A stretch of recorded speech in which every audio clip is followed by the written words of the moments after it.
Your hands. Your greatest tool in public speaking, besides your voice, that is. Hi there, my name is Mita and I'm a professional speaker coach helping you nail that next presentation of yours. If you're not yet subscribed to this channel, you're most invited to do so right now. Hit that bell and now tune into your hands.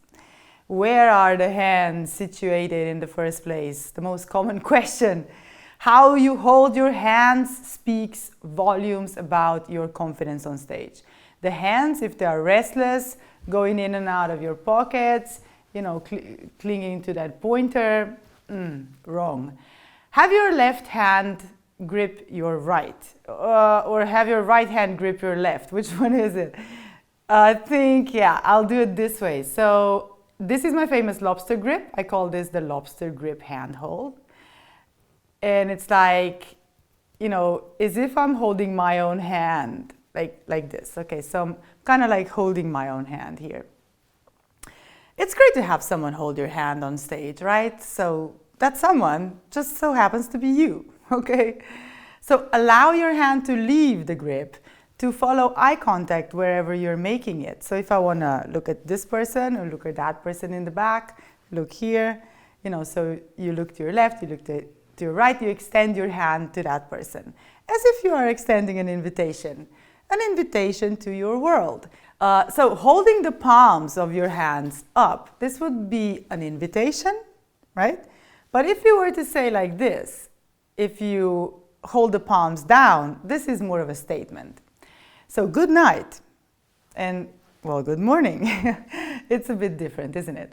You can also use both hands, like if you were to embrace your audience. Welcome. What do you think? Okay, so one way to use your hands is to kind of level or compare left point to right point. Like, are you a dreamer or are you a doer? So you place something on the left-hand side and you place something on the right-hand side.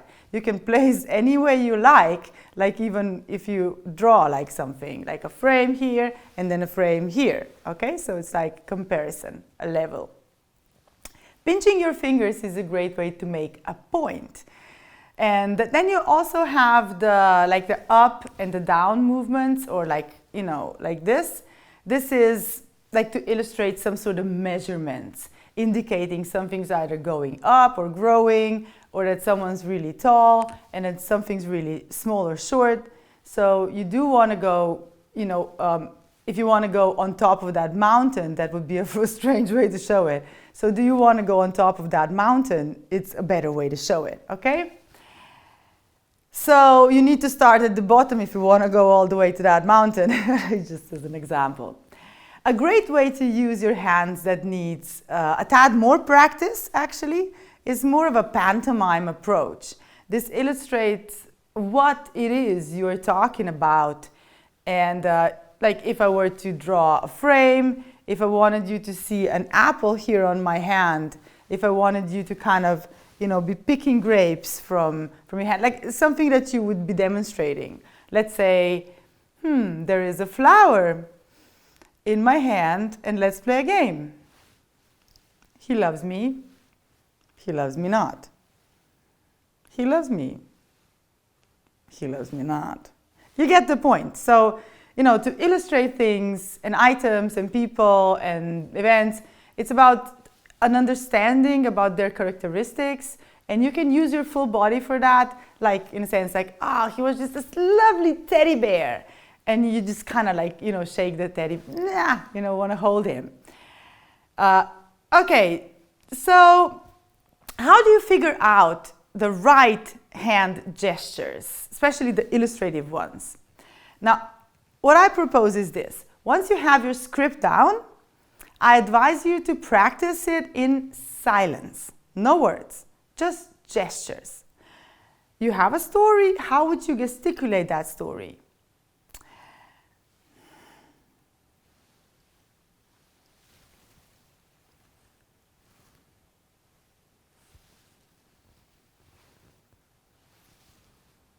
You see, there's a couple of things here that I did.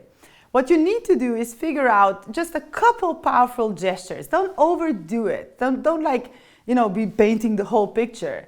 But just, remember, your hands do contribute a lot to the story. So here we are. We are at the end of this video. Like it if you have enjoyed it and shared it if you found it useful. But most of all, practice, practice, practice using your hands as a speaker. You need that mileage. Don't forget to subscribe and hit that bell as well to be notified when new content is coming up. I'm glad to have you here on this channel. You're so welcome to enjoy more content from me. Do take care, and of course, make sure you speak soon.